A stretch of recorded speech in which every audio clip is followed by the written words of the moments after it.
오늘 함께 보실 하나님 말씀은 마태복음 13장입니다.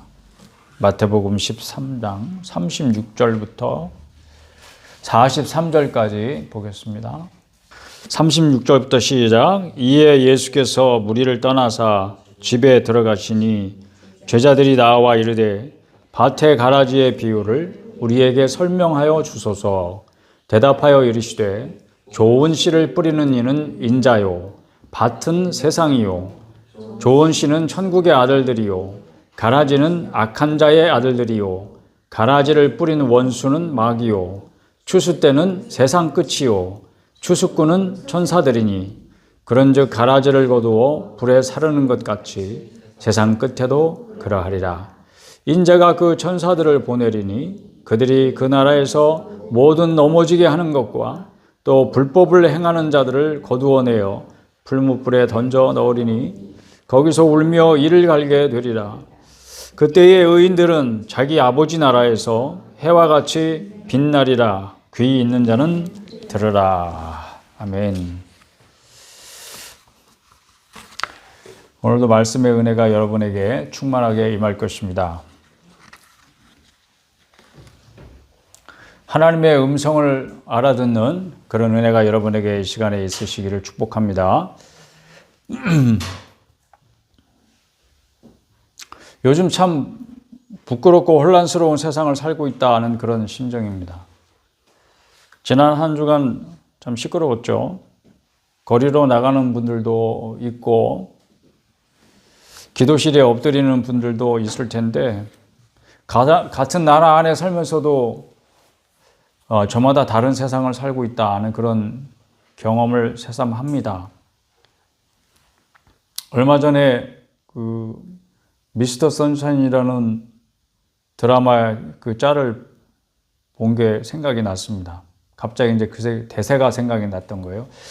2018년인가 방영됐던 드라마라고 하니까 저는 뭐 드라마를 안 보니까 잘 모르겠는데 하여튼 벌써 그러면 몇 년 지났나? 한 6년 지났네요. 그죠? 네, 여러분은 보셨습니까?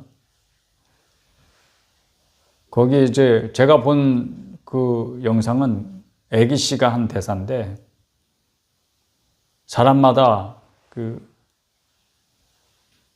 제가 사는 세상이 있다는 거예요.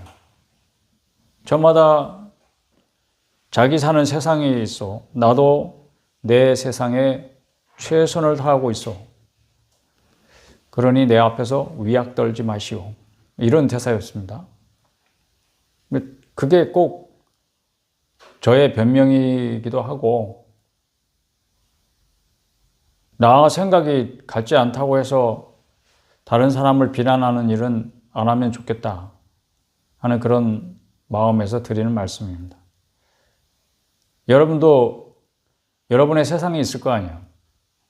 여러분의 세상에는 여러분이 소중히 여기는 것들이 거기에 있죠. 그 소중히 여기는 것들을 위해서 최선을 다하는 것이 각자의 세상을 사는 그런 방식인 것 같습니다. 12월 중에 신약을 시작할 수 있어서 저는 무척 다행이다 이런 생각을 합니다. 성탄절이 다가오기 때문에 더더욱 그렇겠죠. 그 말이 근데 성탄절이 다가오고 있다. 이제 이 말을 제가 원고에 딱 쓰고 나서 그 말이 어떻게 딱 다가오느냐면 세상 끝이 다가오고 있다. 이런 말로 들리는 거예요. 왜 이제 그런 마음을 가지게 되었는지 저하고 이제 여러분이 지금 나누려고 하는 그런 말씀과 관련이 있습니다. 하나님의 말씀은 영원히 현재입니다. 그게 무슨 의미일까요? 이 성경은 고대의 책이죠. 그러나 그 성경을 제가 지금 읽으면서 오늘 우리에게도 말씀하신다 하는 그런 의미로 성경을 알아들으면 좋겠다 하는 것입니다. 신약 시대는 예수님과 앞서 오신 세례 요한의 메시지가 이렇게 시작됩니다. 천국이 가까이 왔다. 그러므로 회개하고 하나님께로 돌이켜서 회개에 합당한 열매를 맺으라. 저는 이게 신약의 전체 메시지의 요약이라고 생각해요. 그러니까 여러분들은 신약을 읽을 때 천국이 가까웠다. 회개하고 하나님께로 돌이켜. 그 다음은요. 회개에 합당한 열매를 맺으라. 이 말씀을 신약이 해석하고 있는 거예요. 그 뒤에 모든 부분들은. 그렇게 알아들으시면 좋겠어요. 그러니까 어떤 부분을 읽든지 이 요약된 메시지의 핵심을 잃지 마시면 좋겠습니다. 예수님도 오셔서 사람들에게 전한 메시지가 그거니까. 성탄절 얘기를 꺼냈습니다만 성탄절이란 다름 아니라 하나님이 사람이 되신 이야기입니다. 예수님이 엄마 뱃속에서 10달을 자라고 세상에 아기로 태어나신 것을 기념하는 날이니까 완전한 사람이죠. 거룩하신 하나님의 아들이 세상에 오셔서 그 중에서도 가장 낮고 천한 그런 백성들 가운데 오셔서 평범한 사람의 성장 과정을 거치셨다고 하는 사실, 그것을 묵상하는 시간이 되기를 바랍니다. 성탄절이. 완전한 사람이 되셨다. 그런 뜻인데 왜 그래야만 했는가? 이게 바로 이제 구약과 신약의 메시지가 전하는 내용입니다. 왜 하나님이 사람이 되셔야만 했는가? 그게 구약 창세기부터 요한계시록 모든 성경이 말하는 거라고요? 저는 그렇게 봅니다. 근데 그 가운데 저는 오늘 한 가지만 얘기하는 거예요. 어제 친구와 대화하다가 그런 이야기를 들었습니다. 하나님 세상에 관심이 없으시다. 이게 무슨 의미인지 여러분 얼른 아시겠죠? 예수 믿는 사람들은 다 알 거예요. 예수 믿는 사람도요, 참 다양합니다. 내가 섬기는 하나님과 네가 섬기는 하나님이 과연 같으냐? 이런 생각이 들 정도로 대화가 안 되는 사람들도 있고, 그 이야기를 듣고 있으면 나도 막 깊이 찔림을 받고, 내가 하나님의 책망을 듣는 것 같고, 내가 과연 이렇게 살아도 좋은가? 눈물 흘리게 만드는 그런 가슴을 울리게 하는 사람도 있고, 그래서 저마다의 세상인 것 같습니다. 같은 하나님을 섬겨도, 같은 예수를 믿어도. 그러나 하나님이 하시고자 하는 이야기가 뭐였을까 생각해 볼 때 그 얘기에는 동의할 수가 없었습니다. 하나님이 세상에 과연 관심이 없을까? 요한은 요한복음 1장에서 1장 10절에 이렇게 분명히 말해요. 그가 세상에 오셨음에, 그가 세상에 계셨음에 세상은 그로 말미암아 지은 바 되었다. 이렇게 말씀하고 있고 11절 보면 자기 땅에 오셨다고 했습니다. 아니, 이 땅이 자기 땅인데 하나님이 어떻게 관심이 없을 수 있을까? 세상이 만들어진 목적, 지구의 생물체가, 사람을 포함해서 생물체가 있게 된 것, 이게 우연이 아닙니다. 그걸 우연이라고 말하고 우연이라고 하는 것을 설명하기 위해서 애쓰는 사람들의 노력이 정말 가상하지만 그것은 잘못된 기초 위에 있으니까 그 모든 것은 거짓일 뿐이에요. 우연은 없습니다. 성경 뭐라고 말하냐? 하나님의 계획이다. 지구상에. 왜냐하면 온 우주에 생명체가 있는 것은 지구뿐입니다. 그러니까 살아있다는 것, 생명이 있다는 것, 이것은 정말 이상한 일이에요. 기적 같은 일이에요. 왜냐하면 온통 생명체가 없음, 죽어있음이 우주의 정상적인 모습이니까. 그런데 희한하게 지구에만 생명체가 있는 거예요. 태초에 하나님이 천지를 창조하시니라. 이렇게 창세기가 시작되잖아요. 성경은 그렇게 시작해요. 그건 무슨 얘기예요? 하나님이 이 땅에 대해서, 이 지구에 대해서, 이 지구에 생명체를 둔 목적이 있고 계획이 있다. 이렇게 시작하는 거예요. 그러나 이해는 합니다. 악인들이 득세할 때 지혜로운 자들이 숨고 의인들은 없나니 하나도 없고, 세상 돌아가는 형편을 볼 때에 과연 하나님이 세상 일에 관심을 가지고 계시기나 한가 의심스러울 때가 있는 것은 사실입니다. 하나님이 세상 나라를 다스린다, 이거를 그냥 비유로, 은유로 받아들이시는 분이 있어요. 해석하는 분도 그렇게 실제가 아니고 상징으로 이렇게 해석하는 분도 있겠습니다만, 만일 정말 그렇다면 하나님의 나라, 또 부활, 재림, 천국, 지옥, 구원 다 비유에 불과합니다. 아무것도 아니게 된다는 이야기죠. 오직 현세만 있을 뿐입니다.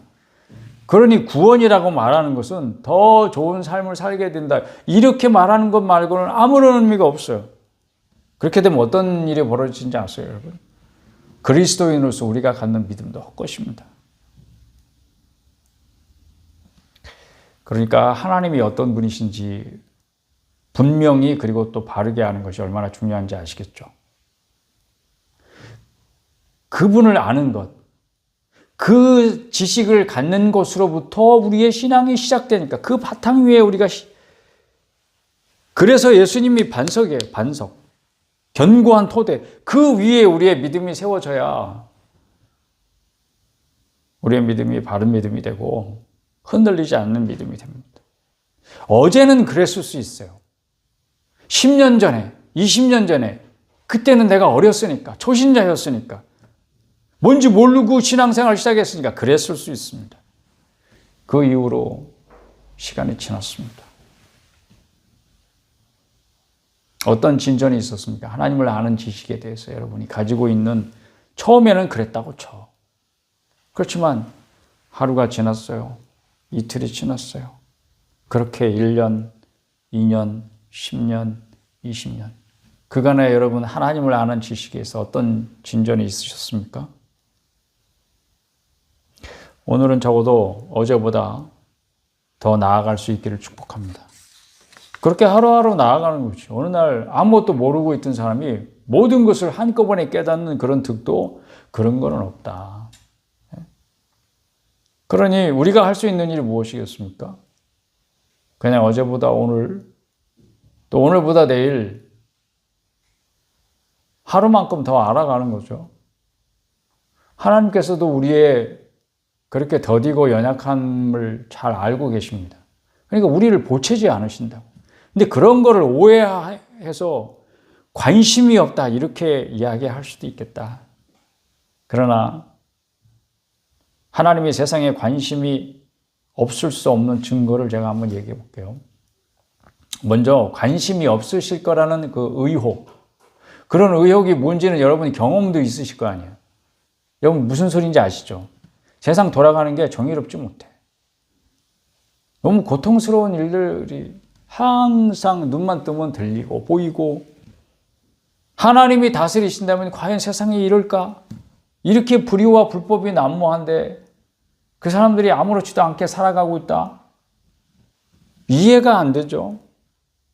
그러니까 우리가 어떻게 생각하느냐? 아, 하나님은 이 세상 나라에 관심이 없으시구나.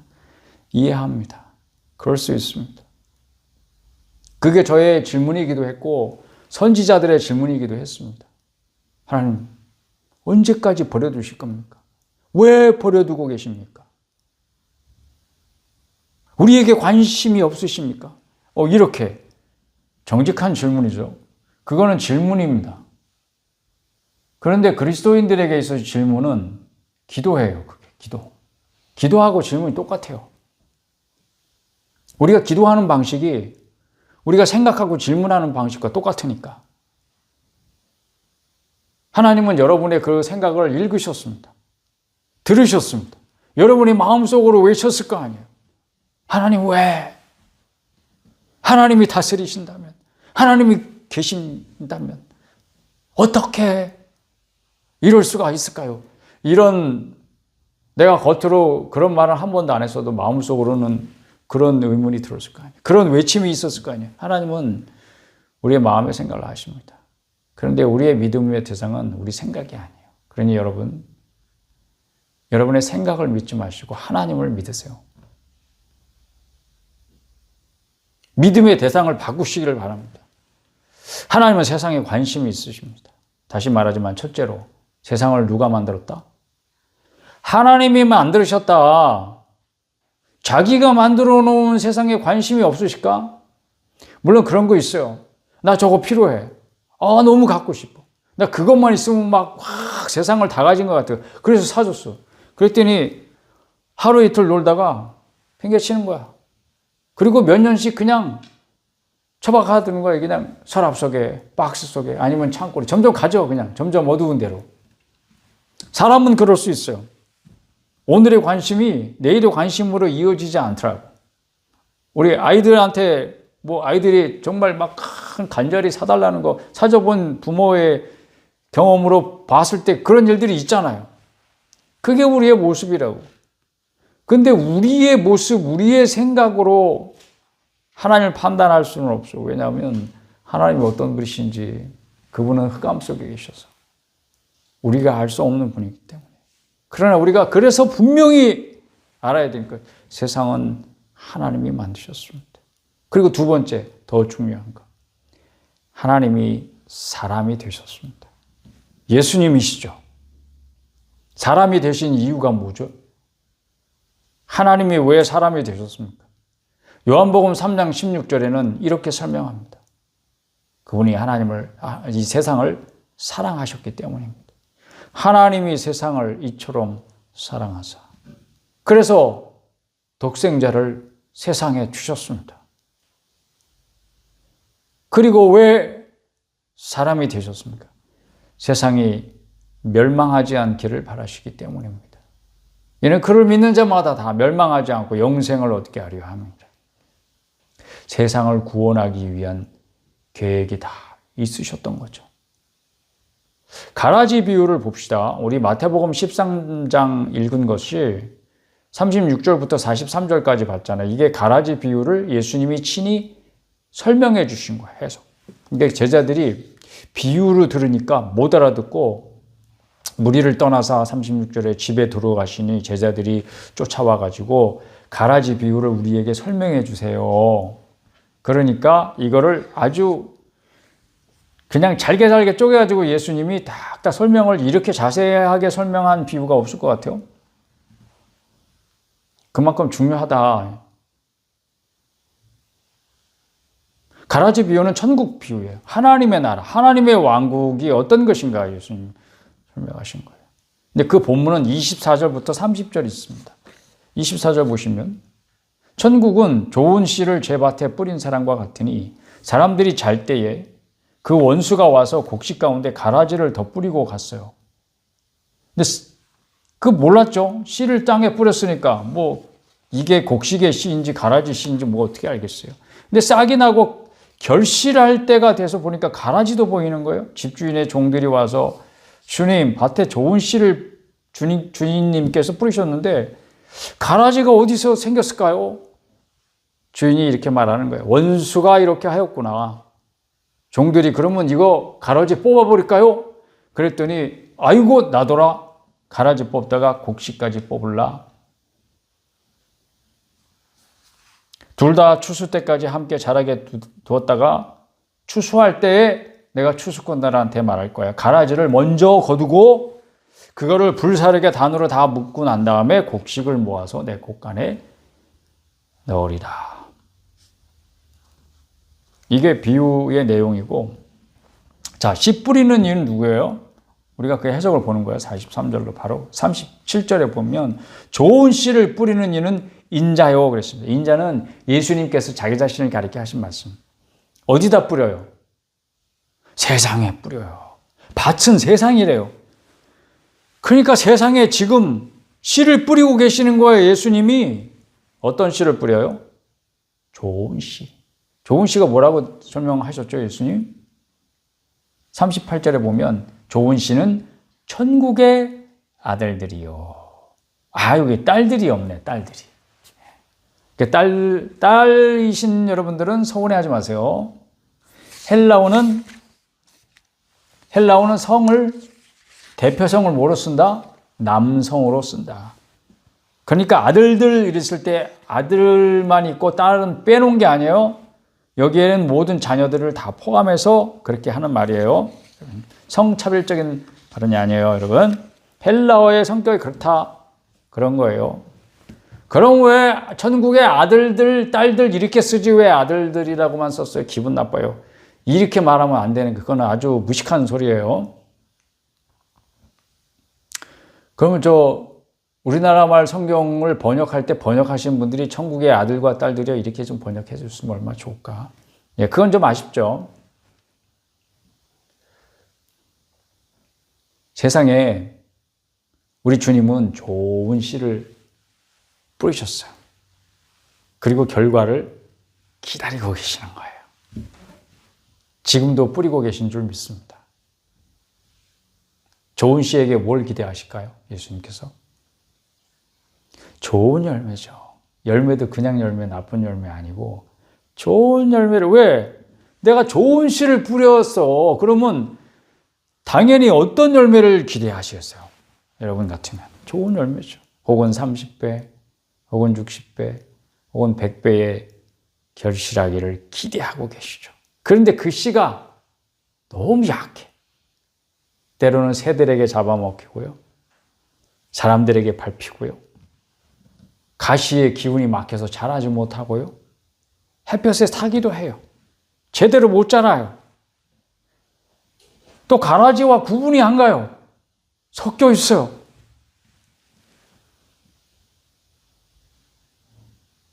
예수님이 지상에 오심으로 시작한 하나님의 나라가, 천국이 사람들 눈에는 이렇다는 거예요. 그러니 때로는 조롱도 당하고요. 자기 자신이 볼 때 내가 세상나라에 속해 있는 사람인지 하나님 나라에 속해 있는지 구분도 안 가는 타락한 생활을 하기도 하고요. 믿음이 있는 사람인지 없는 사람인지 구분도 안 가는 그런 정신없는 생활을 살기도 하고요. 그럴지라도 인자가 알곡을 거두게 되는 날은 반드시 옵니다. 무슨 얘기입니까? 내가 예수님이 심으신 좋은 씨야. 근데 너무 약해 보여. 이리저리 흔들리고 햇볕에 타기도 하고 먹히기도 하고 밟히기도 하고 이래 뭐 도대체 여기서 뭐가 좋은 게 나오겠나 싶지만 결국은 좋은 열매를 자라가 천국 창고에 드리게 되는 날이 반드시 오게 될 줄로 믿습니다. 오늘 예수님의 이 천국편은 바로 그걸 말하는 거예요. 끝까지 견디는 자는 구원을 얻으리라. 아멘.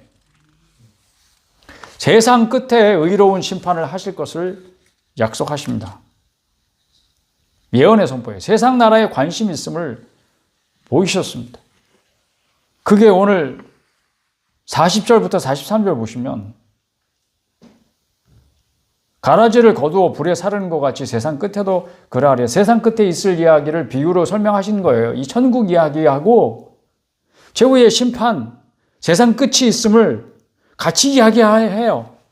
세상 끝에 예수님이 추수꾼을 보내신대요. 추수꾼은 누구다? 성경에 보니까 천사들이다. 사람들이 아니에요. 어떤 이단 사이비 종교에서는 추수꾼들을 막 보내는데 그러면서 누구를 보내? 사람을 막 보내고 사람을 가지고 추수꾼이라 그러던데 사람 천사들이 아니죠. 천사들이 추수꾼입니다. 먼저 가라지부터 걷어서 푸른 불에 던져 넣을 거래요. 가라지가 뭘까? 41절에 보면 모든 넘어지게 하는 것과 불법을 행하는 자들이래요. 무엇이 우리로 하여금 넘어지게 할까요? 잘못된 가르침이죠. 미혹이죠. 미혹. 우리의 원수는 할 수만 있으면 믿는 자들도 넘어뜨리고 싶어 해요. 그래서 멸망으로 끌어가고 싶어 해요. 죽이고 싶어 해요. 왜? 하나님을 그렇게 미워해요. 하나님의 원수는 곧 우리의 원수예요. 왜? 우리가 천국의 아들, 딸들이니까. 하나님의 아들, 딸들이니까. 하나님의 형상을 가졌으니까. 여러분 생각해봐요. 내가 정말 미워하는 사람이 있어. 막 꿈에도 막. 그러면 그 사람만 생각하면 꿈에 나타나면 막 치를 떨 정도로 미워하는 사람이 있어. 근데 어느 날 길 가다가 그 사람하고 비슷하게 생긴 사람을 딱 봤어. 여러분 어떨 것 같아요? 소스라치게 놀라겠죠. 원수가 지금 그러고 있는 거예요.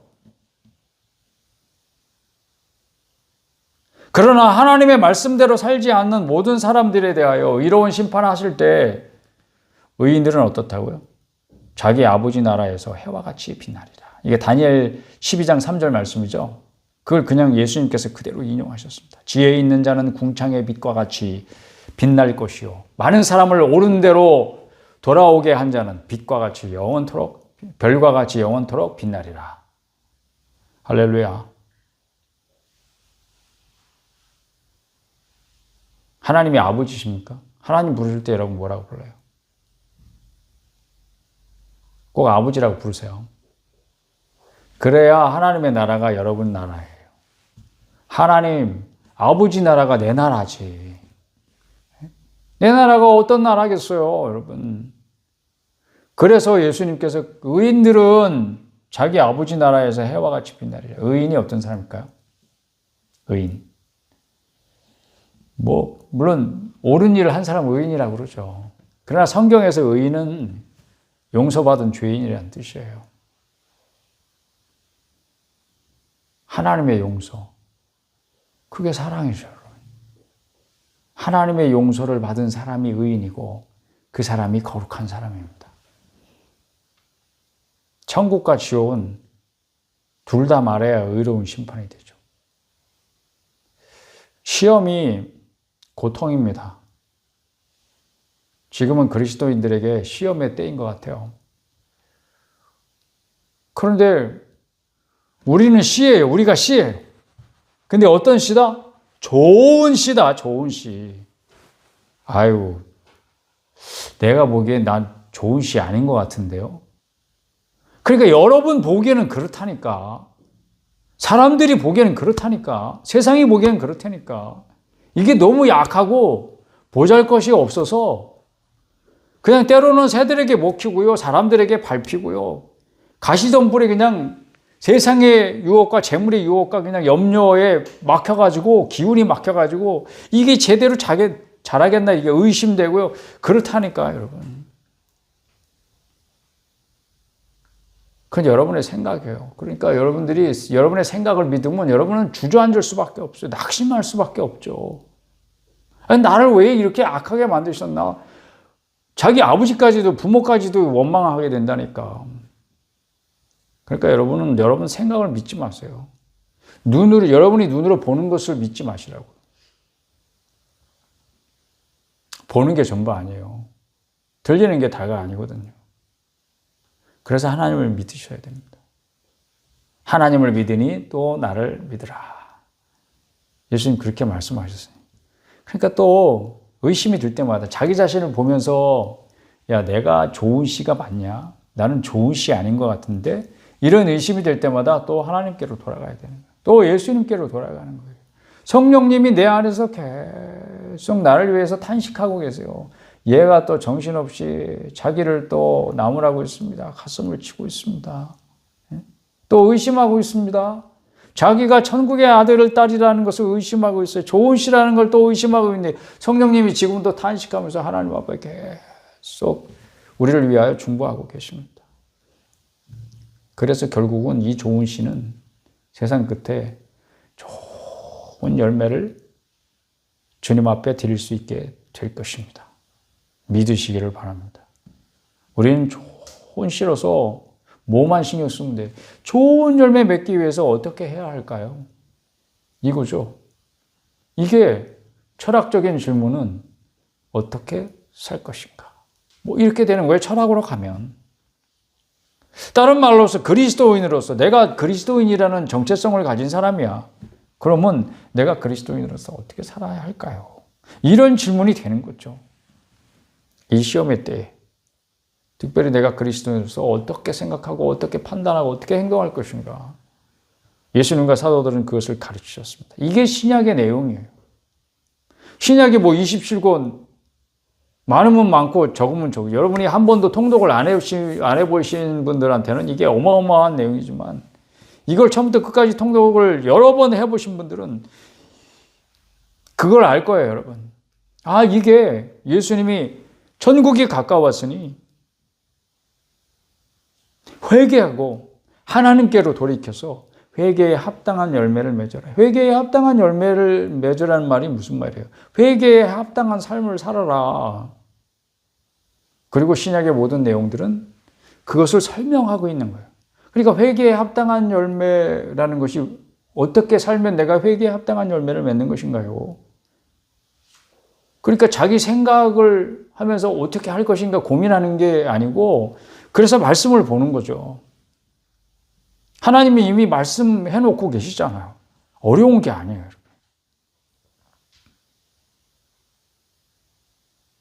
다시 돌아가서 어떻게 해야 좋은 열매를 얻을 수 있어요, 그러면? 요한복음 15장에 아주 좋은 힌트가 있죠. 포도나무 비유입니다. 예수님이 가르쳐 주셨어요. 너희가 좋은 열매 맺는 방법을 내가 가르쳐 줄게. 내가 나무야. 예수님이 그렇게 말씀하시는 거예요. 예수님이 나무예요. 포도나무예요. 너희는 가지야. 근데 열매가 어디에 달려요? 가지 끝에 달리죠. 그러니까 너희가 열매를 많이 맺는 방법은 딱 이거 하나뿐이야. 나무에 꼭 붙어 있어야 돼. 그거예요. 예수님께 꼭 붙어 있으시기를 바랍니다. 꼭 붙어 있기만 하면 열매는 어떻게 되는 거예요? 내가 맺으려고 안 해도 자연스럽게 열매가 때 되면 열리게 돼 있어요. 그게 있게 돼 있어요. 때 되면 또 그것을 거두게 되어 있어요. 뭐 하기만 하면, 예수님께 꼭 붙어 있기만 하면. 여러분이 가지라면 여러분이 가지인 것을 분명히 아시길 바랍니다. 그럼 여러분은 힘써 나무에 붙어 있기를 간절히 원하고 사모해야 돼요. 그리고 또 하나 반드시 기억해야 될 것이 있습니다. 포도원 농부는 누구다? 하나님이시다. 하나님 아버지께서 하시는 일이 뭐예요? 가지치기를 하신다. 열매 맺지 못하는 가지는 잘라버릴 것이고, 열매를 맺는 가지는 어떻게 한다? 더 좋은 열매, 더 열매를 많이, 더 잘 맺게 하기 위해서 불필요한 부분들을 잘라내게 하실 거라고요. 가지치기를 하실 거라고요. 나무가 말을 못해서 그렇지 잘리면 아프겠죠. 사람들이 그 말을 못 알아들어서 그렇지, 만약에 나무들이 말을 할 줄 안다, 그럼 가지치기 할 때마다 아야 아야 하겠죠. 얼마나 아프겠어요. 그게 뭘 의미하는지 잘 생각해 봐요, 여러분. 더 많은 열매를 내가 맺기 위해서는 아픔을 기꺼이 감수하고 잘라내야 할 부분이 내게 반드시 있을 거라는 거죠. 그게 뭘까요? 그게 각자 다를 거예요. 각자 자기 세상에 있는 것만큼이나 각자 다를 거예요. 잘라내야 할 부분이 있습니다. 그게 뭔가 여러분 살피는 것이 여러분의 책임이에요. 가지로서의 책임. 가지로서 이 세상 살아가는 것. 열매 맺는 좋은 씨로서 좋은 열매를 맺고자 하는 모든 사람이 반드시 힘써야 할 것. 그거는 반드시 제거해야 할 그런 불필요한 부분들이 무엇인지를 찾아내는 것입니다. 그게 뭐 남들이 볼 때는 자기 자신 생각할 때도 굉장히 사소한 부분일 수 있습니다. 왜냐하면 우리 자신 봐도 가지가 뭐 잔가지를 잘라내는 거지 나무를 통째로 자르는 건 아니잖아요. 잔가지. 무시할 수 있는 거야. 에이, 요거쯤은 뭐 그냥 내버려둬도 되겠지. 근데 바로 그 부분을 딱 잘라낼 때에 더 열매를, 더 좋은 열매를 맺을 수 있다는 거죠. 여러분이 사소하게 생각하지만 반드시 제거되어야 할 것. 그것이 여러분 무엇인지 찾아낼 수 있기를 바라요. 지금부터 여러분이 힘써서 행해야 될 일은 바로 그거예요. 자기 자신을 돌아보면서 매일같이 난 열매를 맺고 싶습니다. 난 좋은 열매를 맺고 싶어요. 그래서 불필요한 부분을 잘라내고 싶습니다. 주님, 내가 잘라내야 될 것이 무엇인지 나를 살피시고 그것을 알게 해주십시오. 하나님께 오픈하시기 바랍니다. 고통이 있을 수 있겠죠? 잘라낸다는 것은 고통이 반드시 따릅니다. 대가를 치러야 될 수 있어요.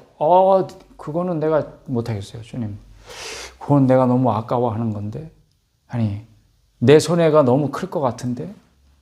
너무 아픔이 클 것 같은데. 그래서 못하는 것일 수 있어요.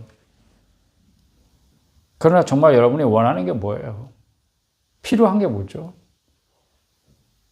이걸 원해야 되는 거죠. 좋은 열매. 열매를 잘 맺는 것. 그게 내가 원하는 거예요. 그게 정말 내가 해야 되는 거예요. 내가 세상에 숨 쉬고 살아있는 동안에 내가 해야 되는 일은 딱 이거 하나뿐이에요. 좋은 열매 맺는 거. 그럼 잘라내세요. 하나님이 잘라내실 때 거부하지 마시고요. 그러면 좋은 열매를 더 많이 맺게 될 줄로 믿습니다. 저는 여러분에게 엄청나게 큰 축복을 하고 있는 것입니다. 여러분이 아멘 하시고 내가 그리스도인으로 어떻게 살아갈 것인가 하는 것을 성경이 많은 것을 말하고 있지만 결국 내가 가지로서 나무에게 온전히 붙어 있으면 해결될 수 있는 거예요. 다 알아지고 깨달아지고 믿어지고 할 수 있는 것들이에요. 그리고 가지치기를 부지런히 하면 할 수 있는 것들이에요. 그러니 여러분 각자에게 오늘 주시는 주님의 음성으로 알아들을 수 있기를 축복합니다. 그리고 내가 지금 오늘 여기서 할 수 있는 일이 무엇일까? 주님께 알게 해달라고, 보게 해달라고. 여기도 오늘 분명히 43절 끝에 귀 있는 자는 들으라 이렇게 말씀하셨으니 내가 귀 있는 자가 되게 해주십시오. 못 듣는 사람이 없게 해주십시오. 이 말씀을 분명히 알아듣게 해주십시오. 오늘 저는 그렇게 기도하고 준비했고 여러분에게 선포했고 듣는 여러분들은 귀 있는 자가 되셔서 주님의 말씀을 분명히 알아들을 수 있기를 축복합니다. 우리 함께 기도하십시다.